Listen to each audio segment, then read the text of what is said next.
So, we just got a new patch in Honkai Star Rail, as well as a new character known as the Herta, so you know what that means. It's time to take a look at the most trusted tier list in the Honkai Star Rail community, at least on the EN side of things, right? We're here again at pridewin.gg, taking a look at the January 2025 tier list, aka the 3.0 Part 1 tier list for Honkai Star Rail. So let's go ahead and take a look at this. We're here for Herta, and I need to preface this every single time. Pridewin is not always perfect with their tier list, but it has massively improved. There was a little bit of a spell like roughly a year ago where things for the tier list had some issues, I'll admit, but it got a lot better, and I think this is one of the better tier lists for like a gacha game or a game like this that they have on the site. Herta, Jesus Christ, bro. She actually is cracked. Okay, this character is going to single-handedly save Erudition, right? We've been saying that like every new Erudition character comes out. We were joking around, memeing about it with Jade. We were joking around, memeing about it with who else? Who else do we have here? Maybe Rappa. I don't know if people were really saying that for Rappa for whatever reason. We just didn't really bring it around. We were saying it for Argenti, you know what I mean? But she actually, unironically, is going to single-handedly save Erudition, not just because of, look at where she landed, bro. Top tier, hello, girl. Get it, okay? But she's also going to make other characters relevant besides her, because she wants to have Erudition sub DPS characters sitting right next to her in battle. So she's not just going to make Erudition itself kind of relevant again. She's also going to make herself relevant again, meaning the 4-star Herta is finally relevant again. Meaning that she, well, let's be real. She was never relevant when the game first came out. She became relevant when Pure Fiction came out, right? But in Memory of Chaos, she never really had a place, you know? But she actually is one of the best sub DPS characters you could be pairing with the Herta. She has really good synergy with herself, I guess you could say. She's playing with herself. Pun intended. And so with Jade here, though, I think she's actually the best sub DPS that you can pair with the Herta. She just gets so many actions, and she has buffs as well. Her synergy is just better than the original Herta, in my opinion. Obviously, certain battles will call for certain things. You might want to switch things around. The best team in one scenario might not be the best team in another scenario. You get the picture, right? But I think that the synergy between these two is insane, okay? And that also means, and she also, wait, Serval, Jesus Christ.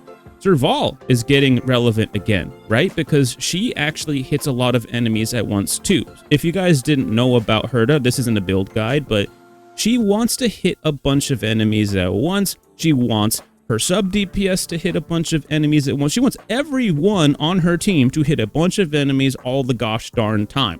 The more characters you can put on your team that do this, the better. She's even making Argenti relevant. I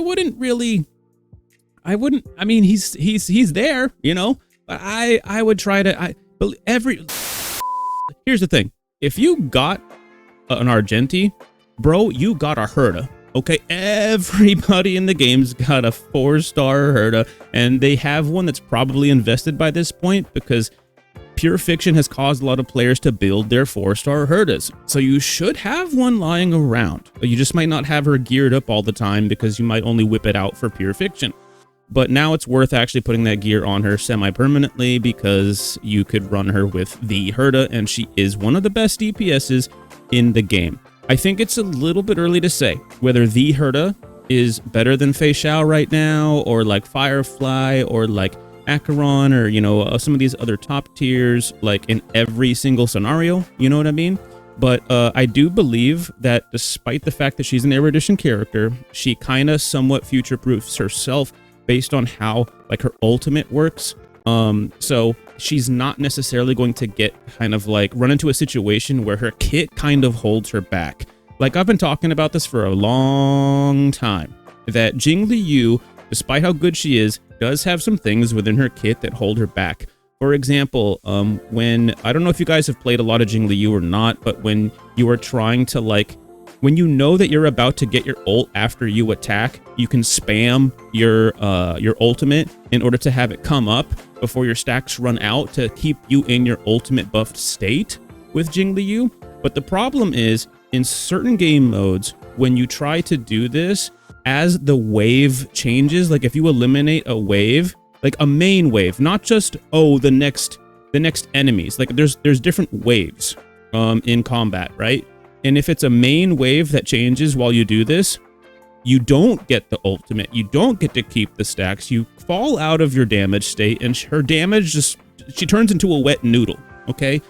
Things like that will hold certain characters back and their longevity. Hopefully they somehow find a way to fix this for her in the future, but you know, we'll just have to see if something like that happens.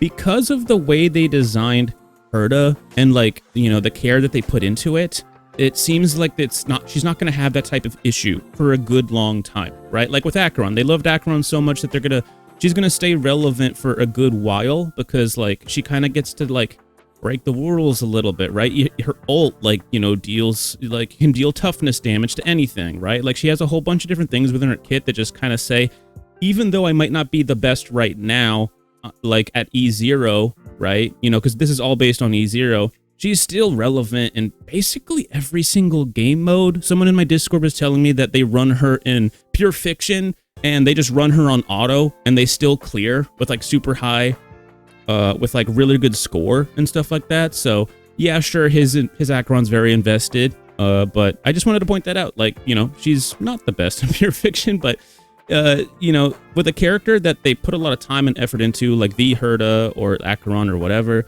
their longevity is kind of like more established in the meta for a longer period of time than other characters who tend to fall off. Like we've seen some of these other DPSs kind of go up and down here or there. You're probably going to see the Herta stay up here in tier 0, maybe tier 0.5 or tier 1 for quite some time. So let's talk about some of the supports or amplifiers for the Herta rather than the support DPSs or sub DPSs. We talked about that a little bit. There's some good options there. You know, Serval, like I said, like you don't have like a ton of options for that, but the best thing about like this situation for like free to plays especially and top level play is that the 4-star Herta that everyone has is there. So you, no matter what, you have a sub DPS that works very, very well with her and is one of her best options. So let's move on. We have, of course, Robin. Works with practically any DPS, of course. So, of course, she's going to be good here as well, right? Not necessarily, of course, but you get the drift. She's incredible with Herta. She's great. And so is Sunday. He's great with the Herta. He's great on this team. You know, he has advanced buff synergy. He's not necessarily working with summons or whatever, but he doesn't necessarily have to be paired with a summoner, right? We all know this by this point, I think. Fuge, believe it or not, is a pretty darn good support for her. She's not the best, but she's there, right? You know what I mean? If you're maybe newer to the game, you don't have Robin, you don't have Sunday, Fuge does work. You have Pela here, who does have a lot of actions. You have to remember, these supports that we're looking at here are also being picked.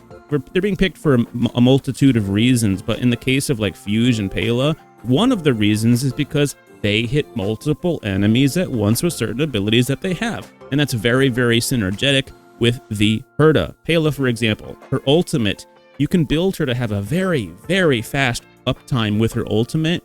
It's one of the lowest cost ultimates in the game, and it might even be tied for lowest. I could be wrong on that, but it's very low.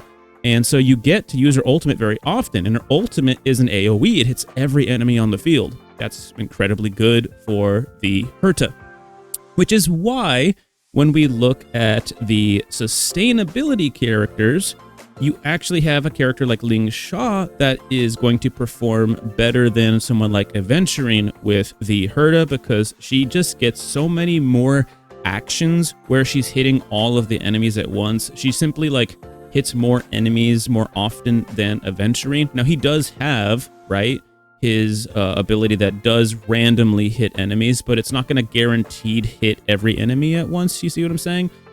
Ling Sha, she has that guarantee that she's very consistent and she's going to hit a lot of enemies and she's going to do it very often. So believe it or not, she's more synergetic with the Herta. And if you DPS down the enemies before they DPS you, you don't necessarily need that survivability that Aventurine does have. He is a very comfy pick for the Herta. Don't get it twisted. He's still very, very strong with her. I still think that he's probably still the best sustain in the game. It really depends. But you know, on the team, it really depends on the team. But he's cracked, bro. These two are nuts, and I've been saying it since Ling Shaw came out.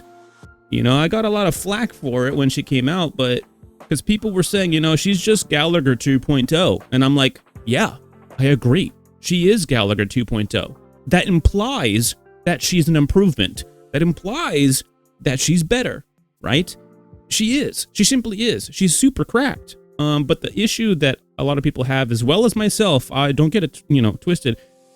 I am so annoyed that these are both fire element characters. These are fire damage type characters. Why the frick-frack didn't we get, you know, different elemental types? And I've talked to a few people about this. I've had comments, you know, people have made where it's like, well, she came out around the time Firefly came out. They both came out around the time Firefly came out, and they were trying to give Firefly more synergy. That makes sense, right? I get that. That does make a lot of sense, but that's the last two healers that we got. We don't get healers very often. Both of them are fire damage type. Bro, come on. They really do care about Firefly, okay? They want to give her plenty of support. Because I don't know, that's crazy. That's so much invested time in terms of character release that has been dedicated to like this one character. Don't get it wrong, right? These two characters work with a bunch of different characters, right? Gallagher works with Acheron. They came out around the same time too. Ling Shaw, you know, believe it or not, can work with Fei Xiao. Like, sure, Aventurine's better, right? Duh, but this is an option with Fei Xiao if you needed to build that team in Memory of Chaos. I do it all the time. Sometimes I've had moments where, like, my Acheron team, for example, which I'd have like versatility. I can use Gallagher. I could even use Fu Xuan with Trend of Universal Market Light Cone. You know, the one that applies DOTs as debuffs and it actually gives her stacks. That's a good option. Believe it or not, Ling Shaw can even like sub in for your Fei Xiao, giving your Aventurine, you know, the Acheron, giving your Aventurine to Acheron. Yeah, there's a lot of different synergies here with these characters, and Ling Shaw is a lot better than a lot of people thought that she would be on launch. But I wanted to say these two are Herta's best options, just facts. Gallagher, also very, very solid option with the Herta. Jesus Christ, Gallagher might be the best 4-star in the game. Like who else we got up here, right? We got March 7th. Obviously, these are in different categories, so I wouldn't necessarily say just because they're on the same tier means they're like one's better than the other or worse, because like, you know what I'm saying? Like, they're just in different categories. But I would probably say that Gallagher's the best 4-star in the game, right? Ting Yun a long time ago used to be the best 4-star in the game. We had Pela, who was a close runner-up. I mean, Jesus, Mose is good. But the fact that you can use Gallagher as a solo sustain, that's pretty strong, right? For free to play especially, that's pretty strong. Free to play can play Gallagher, that's strong, right? That's good. That a 4-star can do that. And it's a lower investment, so you might be able to invest more into your supports and amplifiers and DPSs, etc. And again, he works with the Herta. So despite the fact that the Herta does want specific things to be on her team, like specific characters to be on her team, it's not like the most versatile character in the game. She does have plenty of synergy at the free-to-play level. Like, some of her best synergies are free-to-play characters, such as the Herta, the regular, like, doll Herta, and a character like Gallagher, right? That's very, very good for the character, and because she's not just a premium-type character, she can be on a free-to-play account as well and perform at top-level play, even though it's a free-to-play team. That's incredibly strong. But yeah, that's the Herta. That's what we're going to cover for today. We don't want to deep dive every other character on the list right now. That's not really the point of today's video. We'll cover this again when Memory of Chaos either updates or maybe by part 2 of 3.0 for sure, when we end up getting another new character. Anyways, I'll catch you guys in the next one. If you enjoyed this kind of stuff, consider leaving a like and subscribe. Peace out.